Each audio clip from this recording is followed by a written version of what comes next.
In Chinese metaphysics, war is often represented by the element of fire, and contrary to what you might expect, this fiery force can actually bring about new beginnings. War, like fire, has the power to destroy, but within destruction lies the opportunity for transformation. When war rages, lives are disrupted, societies crumble, and traditions fade away.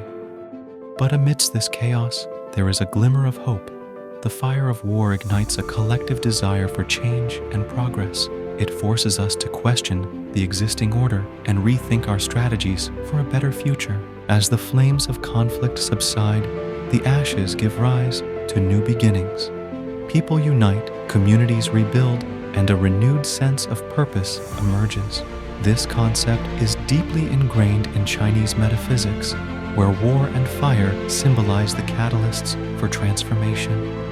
Ancient rituals are performed to harness the energy of war and fire, allowing individuals to embrace change and seek new opportunities. Just as a forest must burn for new life to grow, the fires of war can create a path to harmony and balance in Chinese metaphysics. So, let us embrace the flames of war as catalysts for change. May they ignite new beginnings and contribute to the ever-evolving journey of the human spirit.